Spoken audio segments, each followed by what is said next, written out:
ပွဲကတော့ပြီးတော့ပြီဟုတ်စမ်းမယ်ကွာတော့ဒီပွဲ impact ပေါ်တောင်းနေဆိုင်မလည်းရှိသေးတယ်ဒီ report ဘလို့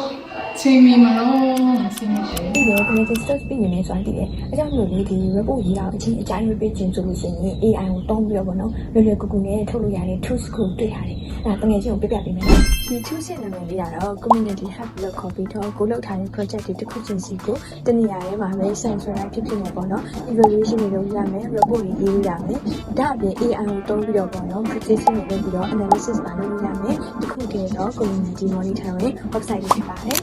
ဒီ tool လေးမှာကိုက project တစ်ခုကို create လုပ်တယ်မယ်ဆိုလို့ရှိရင်ဒီ AI ကနေပြီးတော့ကိုအရင်လုပ်ခဲ့တဲ့ create လုပ်ခဲ့တဲ့ project တွေကို analysis လုပ်ပြီးတော့ကိုယ့်ရဲ့ weakness တွေ precaution တွေပေါ့နော် impact ဖြစ်မဲ့အရာတွေကို AI analysis လုပ်ပြီးတော့ချပြပေးမှာဖြစ်တယ်ပေါ့နော် project တစ်ခု create လာလို့ရှိရင်အရေးကြီးဆုံးအရာကဘာဖြစ်မယ်လို့ထင်တယ်ဒါကတော့ project တစ်ခုကိုကောင်းကောင်းပေါ့နော် monitoring လုပ်နိုင်တဲ့ဟာပဲဖြစ်ပါတယ်ဒါရဲ့ system ရဲ့ဒီ overall impact score တွေပြီးလို့ရှိရင်ဒီ matrix breakdown တွေနဲ့အတူတူပေါ့နော်ကိုလုပ်ထားတဲ့ project တွေရဲ့ participant တွေ activity တွေအော်ပါတွေလည်းပြီးရင်လိုအပ်တဲ့ documentation file တွေကိုလည်းတနေရာထဲမှာတင်ထားလို့ရမယ် feature လေးလည်းပါဝင်ပါတယ်ဒီ financial management ကိုကိုလိုအပ်တဲ့ bar chart histogram ပုံတွေနဲ့ပြသပြီးတော့ပေါ့နော်ဒီကိုယ့်ရဲ့ financial budget breakdown ကို all monitoring လုပ်လို့ရမှာဖြစ်ပါတယ် project ကပြီးသွားပြီဆိုလို့ရှိရင် evaluation နဲ့ report ကိုဘယ်လိုလုပ်ကြမလဲ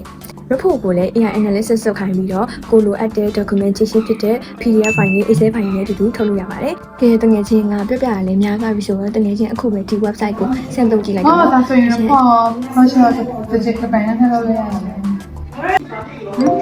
ဖောင်နာစီယာ reply မှာအဆင်ပြေတဲ့ application ရဲ့ AI insight အရင်သုံးနေတာပဲ